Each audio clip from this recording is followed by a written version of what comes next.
এছামিছ আইডিয়ালৈ আপোনালোক সকলোকে স্বাগতম জনাইছো। আজি মই আপোনালোকৰ বাবে লৈ আহিছো এটি নতুন ভিডিঅ' মিউচুৱেল ফাণ্ডৰ ওপৰত। মিউচুৱেল ফাণ্ড কি, মিউচুৱেল ফাণ্ড খুলিবলৈ হলে আমি কি কি কৰিব লাগিব, আমি মিউচুৱেল ফাণ্ডত কেনেকে পইচা ৰিটাৰ্ণ পাম, মিউচুৱেল ফাণ্ড শ্বেয়াৰ মাৰ্কেটতকৈ ভাল নে বেয়া, বা মিউচুৱেল ফাণ্ডৰ সকলোখিনি কথা আমি জানিবৰ বাবে এই ভিডিঅ'টি লৈ আহিছো। গতিকে আপোনালোকে ভিডিঅ'টি শেষ কৰি চাবলৈ নাপাহৰিব। সকলো মানুহেই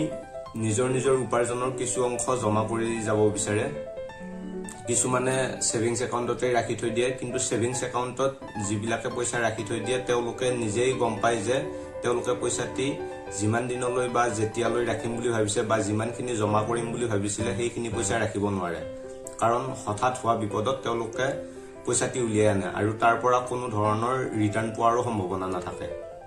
আৰু আন কিছুমানে ফিক্সড ডিপজিট কৰে। ফিক্সড ডিপজিট কৰিলে কি হয়, আমি যেতিয়া পইচাটি দৰকাৰ হয় তেতিয়া আমি পইচাটি উলিয়াই আনিব নোৱাৰো। কাৰণ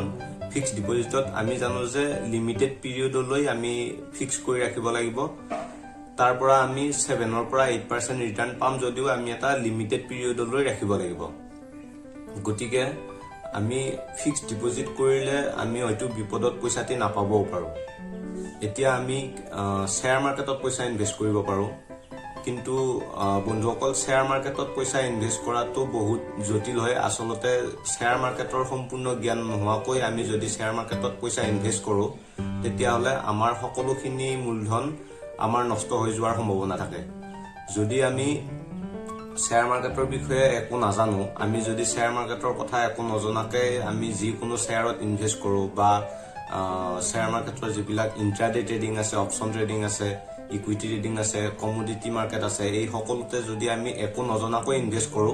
হয়তো আপুনি কেতিয়াবা হঠাৎ পইচা পাই যাব পাৰে, কিন্তু আপোনাৰ বেছি লোকচান হোৱাৰেই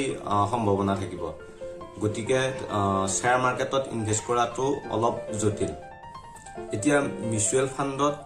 আপুনি পইচা থবৰ কাৰণে আপুনি কি কৰিব লাগিব, আপুনি এটা এছেট মেনেজমেন্ট কোম্পানীৰ ৱেবছাইটত গৈ বা আপোনাৰ যিবিলাক এপ আছে, গ্ৰ' এপ আছে বা পেটিএম মানি এনেকুৱা ধৰণৰ যিবিলাক এপ আছে সেইবিলাক এপত গৈ উঠি আপুনি একাউণ্টটো অপেন কৰিব পাৰে। তাৰ কাৰণে আপোনাক লাগিব আপোনাৰ যিটো ফোন নাম্বাৰ আছে সেই ফোন নাম্বাৰটি আধাৰ কাৰ্ডৰ লগত লিংক থাকিব লাগিব, আৰু লগতে আপোনাৰ যিটো ফোন নাম্বাৰ সেই ফোন নাম্বাৰটিয়ে বেংকত থকাটো দৰকাৰ। আৰু আপুনি যিটো বেংকৰ লগত আপোনাৰ মিউচুৱেল ফাণ্ডৰ যিটো একাউণ্ট আছে সেই একাউণ্টটো লিংক কৰিব, সেই একাউণ্টটোৰ লগতে সম্পূৰ্ণ ট্ৰেনজেকশ্যন হ'ব। মানে আপুনি পইচা উইথড্ৰ কৰিব খুজিলেও আপোনাৰ সেই একাউণ্টটোতে আহিব, বা আপুনি পইচা যেতিয়া মিউচুৱেল ফাণ্ডত লগাব বিচাৰে সেই একাউণ্টটোৰ জৰিয়তে লগাব লাগিব। গতিকে মিউচুৱেল ফাণ্ডত বা মানে এছেট মেনেজমেন্ট কোম্পানীৰ যেতিয়া আমি পইচাটো জমা দিম তেতিয়া আমাৰ পইচাটো সম্পূৰ্ণ সিকিউৰ হৈ থাকিব। মিউচুৱেল ফাণ্ড কি? মিউচুৱেল ফাণ্ড হৈছে আমাৰ যিখিনি ফাণ্ড আছে, আমাৰ ফাণ্ডখিনি আমি দিম এছেট মেনেজমেন্ট কোম্পানী এটাত, আৰু এছেট মেনেজমেন্ট কোম্পানীয়ে কিছুমান মিউচুৱেল ফাণ্ড খুলি ৰাখে, আৰু সেই মিউচুৱেল ফাণ্ডৰ নিজৰ কিছুমান ফাণ্ড এডভাইজাৰ থাকে, অৰ্থাৎ ফাইনেন্সিয়েল এক্সপাৰ্ট থাকে। সেই ফাইনেন্সিয়েল এক্সপাৰ্টজনে আমাৰ যিখিনি পইচা থাকিব সেই পইচাখিনি লৈ, অৰ্থাৎ মোৰ পৰা বা আপোনাৰ পৰা নহয়, বহুত হাজাৰজনৰ পৰা তেনেকুৱাকে সেই মিউচুৱেল ফাণ্ডে পইচা ইনভেষ্ট কৰিব খোজে। সেই মিউচুৱেল ফাণ্ডৰ সকলোখিনি পইচা একলগ কৰি তেওঁলোকে গভ যিবিলাক স্কিম আছে বা গভ বণ্ড আছে সেইবিলাকত, বা প্ৰাইভেট কোম্পানী আছে বা শ্বেয়াৰ মাৰ্কেটত, তেনেকুৱাকে বিভিন্ন চেক্টৰত ইনভেষ্ট কৰে। সেইকাৰণে আমাৰ পইচাটি সম্পূৰ্ণ সিকিউৰ হৈ থাকে। কাৰণ আমি জানো যে প্ৰাইভেট কোম্পানী এটা খুলিলেও কোনো কাৰণত কোম্পানীটোৰ লছ হোৱাৰ কাৰণে কোম্পানীটো নোখোলে। গতিকে আৰু যিবিলাক গভ স্কিম আছে, গভ স্কিমতো এই ফাণ্ড এডভাইজাৰ বিলাকে, যিবিলাক ফাইনেন্সিয়েল এক্সপাৰ্ট আছে তেওঁলোকে গভ স্কিমত মানে ইনভেষ্ট কৰি দিয়ে আপোনাৰ পইচাটি। আপোনাৰ মোৰ বা যিবিলাকে ইনভেষ্ট কৰিব খুজিছিল সেই সকলোৰে পইচাৰ একলগ কৰি উঠি তেওঁলোকে কিছুমান স্কিমত ইনভেষ্ট কৰি দিয়ে, আৰু তাৰ পৰা যি ৰিটাৰ্ণ পায় সেই সকলো ৰিটাৰ্ণখিনি আমাক দি দিয়ে। এটলিষ্ট 96 to 97% মানে যিবিলাকে ইনভেষ্ট কৰিছিল সেই ইনভেষ্ট কৰাৰ হিচাপত। মিউচুৱেল ফাণ্ডত কি ৰিস্ক থাকে আৰু কিমান ৰিটাৰ্ণ থাকে? প্ৰথমতে ৰিটাৰ্ণৰ কথাই কৈ লৈছো। মিউচুৱেল ফাণ্ডত আমি মিনিমাম 10%ৰ পৰা 40%লৈকে ৰিটাৰ্ণ পাব পাৰো। গতিকে আমি জানো যে আমি যদি পইচাটি প্ৰতি মাহে মাহে থৈ যাওঁ বা আমি লামচাম হিচাপেও থৈ যাওঁ তেতিয়াহ'লে আমি তাৰ পৰা 10%ৰ পৰা 40%লৈকে ৰিটাৰ্ণ পাব পাৰো। আমাৰ পইচাটি সম্পূৰ্ণ সুৰক্ষিত থাকিব আৰু আপুনি যিটো এসেট মেনেজমেন্ট কোম্পানীৰ জৰিয়তে আপোনাৰ এটা একাউণ্ট খুলি লৈছে সেই একাউণ্টটোত আপুনি ডেইলি চাই থাকিব পাৰিব যে আপোনাৰ পইচাটি কিমান গ্ৰোথ হৈছে বা যদি আপোনাক কোনোবা দিনা পইচাটি দৰকাৰ হৈছে আপুনি পইচাটি উলিয়াই আনিব পাৰিব কিন্তু ৰিটাৰ্ণটো পাব পাৰি কিন্তু ৰিস্ক কি থাকিব বন্ধুসকল শ্বেয়াৰ মাৰ্কেটত যেনেকৈ ৰিস্ক আছে মিউচুৱেল ফাণ্ডতো ঠিক তেনেকৈ ৰিস্ক আছে কিন্তু শ্বেয়াৰ মাৰ্কেটতকৈ মিউচুৱেল ফাণ্ডৰ ৰিস্ক একেবাৰে কম মিউচুৱেল ফাণ্ডত ৰিস্ক নাই বুলিয়ে ক'ব পাৰি কিন্তু এতিয়া আমি যিটো ৰিস্কৰ কথা কৈছো আপুনি ৰিস্কটো কমাবৰ কাৰণে কি কৰিব লাগিব আপুনি মিউচুৱেল ফাণ্ডৰ বিষয়ে অধ্যয়ন কৰিব লাগিব অৰ্থাৎ আপুনি যিটো মিউচুৱেল ফাণ্ডত পইচাটি ইনভেষ্ট কৰিম বুলি ভাবিছে সেই মিউচুৱেল ফাণ্ডটি খুলি লৈ উঠি আপুনি লাষ্ট 10 বছৰ 5 বছৰ বা 3 বছৰ বা লাষ্ট 1 বছৰৰ আপুনি হিষ্ট্ৰীটো চাব পাৰিব সেই মিউচুৱেল ফাণ্ডটিয়ে কিমান গ্ৰোথ দিছে বা কিমান পাৰ্চেন্ট ৰিটাৰ্ণ দিছে বা সেই কোম্পানীটোৰ বা সেই মিউচুৱেল ফাণ্ডটোৰ এক্সপাৰ্টজন কোন মেনেজাৰ ফাণ্ড মেনেজাৰ কোন হয় ফাণ্ড মেনেজাৰজনৰ বায়োডাটা চাই ল'ব লাগিব তেওঁ কিমান অভিজ্ঞ সেই সকলোখিনি চাই উঠি আমি যেতিয়া মিউচুৱেল ফাণ্ডত পইচাটি ইনভেষ্ট কৰিম তেতিয়া আমাৰ ৰিস্কটো একেবাৰে কমি যায় আৰু তাৰ পৰা আমি যেনেকে নহওক এটা ভাল ৰিটাৰ্ণ পাম গতিকে আমি মিউচুৱেল ফাণ্ডত পইচাটি থোৱাৰ আগতে মিউচুৱেল ফাণ্ডৰ সম্পূৰ্ণ প্ৰস্পেক্টাছটো জানি লোৱা দৰকাৰ মিউচুৱেল ফাণ্ড সাধাৰণতে 3 প্ৰকাৰৰ এটা হৈছে equity mutual fund date mutual fund আৰু এটা হৈছে বেলেন্স মিউচুৱেল ফাণ্ড এতিয়া ইকুইটি মিউচুৱেল ফাণ্ডটো আটাইতকৈ ৰিস্কি হয় যিহেতু ফাণ্ড এক্সপাৰ্টজনে ইকুইটি মিউচুৱেল ফাণ্ডত পইচা জমা কৰিলে সকলোখিনি পইচা শ্বেয়াৰ মাৰ্কেটত ইনভেষ্ট কৰে সেইকাৰণে এইটো কিছু ৰিস্কি হয় কিন্তু ইয়াত যিমানে ৰিস্কটো থাকে তাৰ পৰা সিমানে বেছি ৰিটাৰ্ণ পোৱাৰ সম্ভাৱনা আছে আৰু আপুনি যদি মিউচুৱেল ফাণ্ড বিলাকৰ হিষ্ট্ৰী চাই তেতিয়া গম পাব যে আটাইতকৈ শ্বেয়াৰ মাৰ্কেটত ইনভেষ্ট কৰা মিউচুৱেল ফাণ্ড কেইটাৰ পৰাই ভাল ৰিটাৰ্ণ পোৱা গৈছে আৰু এটা হৈছে ডেট মিউচুৱেল ফাণ্ডৰ যিবিলাক ইনভেষ্টৰ থাকিব সেই ইনভেষ্টৰৰ যিখিনি পইচা থাকিব সেই পইচাখিনি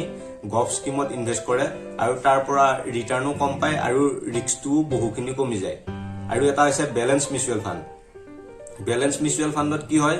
ফাণ্ড এক্সপাৰ্টজনে কিছু অংশ ডেট মিউচুৱেল ফাণ্ডত আৰু কিছু অংশ ইকুইটি মিউচুৱেল ফাণ্ডত অৰ্থাৎ কিছু অংশ গভ বণ্ডত লগাই দিব আৰু কিছু অংশ শ্বেয়াৰ মাৰ্কেটত লগাই দিব আৰু দুয়োটা আপোনাৰ ফাণ্ডটো আপোনাৰ যিখিনি ইনভেষ্ট কৰে সেই গোটেইখিনি আপোনাৰ বেলেন্স হৈ থাকিব আপুনি ৰিটাৰ্ণো এটা বেলেন্সত ৰিটাৰ্ণ পাব বহুত হাই ৰিটাৰ্ণো নাপায় আৰু একেবাৰে বহুত লো ৰিটাৰ্ণো নাপায় আৰু আপোনাৰ ৰিস্কটো বহুখিনি কমি যাব বেলেন্স মিউচুৱেল ফাণ্ডত আকৌ দুটা ভাগ আছে এটা হৈছে অপেন এণ্ড আৰু এটা হৈছে ক্লোজ এণ্ড অপেন এণ্ড হৈছে আপুনি বেলেন্স মিউচুৱেল ফাণ্ডত যেতিয়া পইচাটি জমা কৰে তেতিয়া আপুনি যিকোনো মুহূৰ্তত পইচাটি উলিয়াই আনিব পাৰিব অৰ্থাৎ আপোনাৰ যিদিনা বিপদ হয় সেইদিনা আপুনি হঠাৎ পইচাটি উলিয়াই আনিব পাৰিব কিন্তু যিটো ক্লোজ এণ্ড মিউচুৱেল ফাণ্ড আছে ক্লোজ এণ্ড মিউচুৱেল ফাণ্ডত পইচা জমা থলে তাৰ পৰা এটা মেচিউৰিটি ডেট যিটো থাকে মেচিউৰিটি ডেট শেষ নোহোৱালৈকে অৰ্থাৎ মেচিউৰিটি ডেট নোহোৱালৈকে আপুনি পইচাটি উলিয়াই আনিব নোৱাৰে গতিকে আমি গম পালো যে অপেন এণ্ড মিউচুৱেল ফাণ্ডটোৱে বেছি ভাল হয় আৰু আমি যিবিলাকে ৰিস্ক ল'ব পাৰো তেওঁলোকে ইকুইটি মিউচুৱেল ফাণ্ডত পইচাটি জমা থোৱাটো বেছি লাভজনক বুলি মই নিজে ভাবো আৰু মই নিজেও ইকুইটি মিউচুৱেল ফাণ্ডতে পইচা থৈ আছো গতিকে আপোনালোকে গম পাব মই পৰৱৰ্তী ভিডিঅ'ত তাৰ স্ক্ৰীনশ্বট সহিতে মই ভিডিঅ' এটি বনাম তাৰ পৰা আপোনালোকে গম পাব আমি equity mutual fund date mutual fund আৰু বেলেন্স মিউচুৱেল ফাণ্ডৰ বিষয়ে গম পালো আৰু সকলোতে টেক্স সেভাৰ মিউচুৱেল ফাণ্ড আছে আমি ভালদৰে অধ্যয়ন কৰি উঠি মিউচুৱেল ফাণ্ডত পইচা জমা থোৱাটো দৰকাৰ আৰু সবতকে আমি বেছি চাব লাগে ফাণ্ড এক্সপাৰ্টজন অৰ্থাৎ যিজন আপোনাৰ মিউচুৱেল ফাণ্ডটিৰ মেনেজাৰ থাকিব সেই মেনেজাৰজনৰ বিষয়ে অধ্যয়ন কৰাটো বেছি দৰকাৰ তেওঁ কিমান এক্সপাৰ্ট হয় তেওঁ যিমানে এক্সপিৰিয়েঞ্চ হয় সিমানে আমাৰ ৰিটাৰ্ণ পোৱাৰ সম্ভাৱনাটো অধিক হয় মিউচুৱেল ফাণ্ডত আমি দুটা সিস্টেমত পইচা জমা থব পাৰো এটা হৈছে SIP সিস্টেমেটিক ইনভেষ্টমেন্ট প্ল্যান আৰু এটা হৈছে লামসাম আমি লামসাম মানে বুজি পাইছো যে যদি 50,000 বা 1 লাখ বা 2 লাখ টকা আছে আমি একেলগে যদি পইচাখিনি ঘুমাই থব বিচাৰো আমি যিকোনো দুটা বা এটা ভাল মিউচুৱেল ফাণ্ড সিলেক্ট কৰি উঠি আমি গোটেইখিনি পইচাৰ একেলগে ঘুমাই থৈ দিব পাৰো আৰু আমাৰ যিটো একাউণ্ট আছে সেই একাউণ্টটো খুলি আমি সদায় আপডেটটো চাই থাকিব পাৰিম পইচাটি কিমানখিনি গ্ৰোথ হৈছে বা কিমান ৰিটাৰ্ণ আহিছে যদি আপুনি ভাবিছে মোৰ এইখিনি সময়তে ভাল ৰিটাৰ্ণ আহিল গতিকে পইচাটি উলিয়াই থওঁ তেতিয়াও আপুনি পইচাটি উলিয়াই থব পাৰিব আপোনাক যেতিয়াই দৰকাৰ হয় তেতিয়াই আপুনি পইচাটি উলিয়াই থব পাৰিব আৰু এটা হৈছে SIP system systematic investment plan অৰ্থাৎ আপুনি প্ৰতি মাহে আপোনাৰ হাতত যদি 2000 টকা ৰখি যায় সেই 2000 টকা বা 1000 টকা আপুনি সিস্টেমেটিক ইনভেষ্টমেন্ট প্ল্যানৰ জৰিয়তে মিউচুৱেল ফাণ্ডত থৈ যাব পাৰিব ঠিক আছে ধৰি ললো মই 1000 টকাকৈ মাহিলি থৈ গৈ আছো মাহিলি থৈ গৈ থাকোতে কোনোবা এটা মাহত মোৰ হঠাৎ পইচাৰ অসুবিধা হ'ল পইচাৰ অসুবিধা হলে কি কৰিব যিটো মাহত আপোনাৰ পইচাৰ অসুবিধা হয় সেইটো মাহত আপুনি SIP ত পইচাটি নথলেও আপোনাৰ পৰা মিউচুৱেল ফাণ্ডে কোনো ধৰণৰ ফাইন নাকাটে আপোনাৰ যিখিনি আগৰ জমা থাকিব সেই আগৰ জমাখিনি থাকিব আপুনি নিজে মেনুৱেলি পে কৰিব পাৰিব আপুনি মেনুৱেলি পে কৰাৰ সিস্টেম আছে গতিকে অটো পে কৰাৰ সিস্টেমৰ কোনো দৰকাৰ নাই অটো পে কৰাৰ সিস্টেম আছে কিন্তু অটো পে নকৰিলেও চলিব যেহেতু আমি সকলো মধ্যবিত্ত মানুহ গতিকে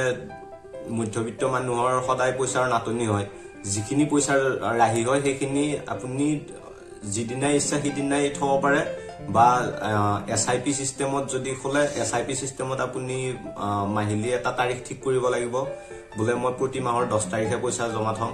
প্ৰতি মাহৰ 10 তাৰিখে আপোনাৰ তাত মেছেজ আহিব আপোনাৰ পইচা জমা থবৰ সময় হৈছে তেতিয়া আপুনি নিজে মেনুৱেলি পেমেন্ট কৰিব পাৰিব আৰু আপোনাৰ SIP ত 2 বা 3 দিনৰ ভিতৰত পইচাটি জমা হৈ যাব আৰু 2 বা 3 দিন লাগে যিখিনি তেওঁলোকৰ কাম থাকে AMC ৰ যিখিনি কাম থাকে এসেট মেনেজমেন্ট কোম্পানীৰ সেইখিনি কাম কৰোতে 2-3 দিন সময় লাগি যায় তাৰ পিছত আপুনি এসেট মেনেজমেন্ট কোম্পানীৰ একাউণ্টত গৈ উঠি আপুনি চাই লব পাৰিব আপোনাৰ পইচাৰ পৰা কিমান ৰিটাৰ্ণ আহি আছে কি আহি আছে আৰু আপুনি SIP ত পইচা জমা থলেও সিস্টেমেটিক ইনভেষ্টমেন্ট প্ল্যানৰ জৰিয়তে পইচা জমা থলেও আপুনি কিমান ৰিটাৰ্ণ পাই আছে হেতু সদায় চাই থাকিব পাৰিব বা যদি আপুনি পইচাটি উলিয়াই আনিব খোজে আপুনি যিদিনাই দৰকাৰ সেইদিনাই পইচাটি উলিয়াই আনিব পাৰিব ঠিক আছে মই পৰৱৰ্তী ভিডিঅত মই কেনেকৈ মিউচুৱেল ফাণ্ডত পইচা থৈ আছো সেই বিষয়ে আপোনালোকক দেখুৱাই আছো আৰু মই স্ক্ৰিনশ্বট হৈতে আপোনালোকক ভিডিঅ দেখুৱাম গতিকে মোৰ পৰৱৰ্তী ভিডিঅটি চাবলৈ নাপাহৰিব ধন্যবাদ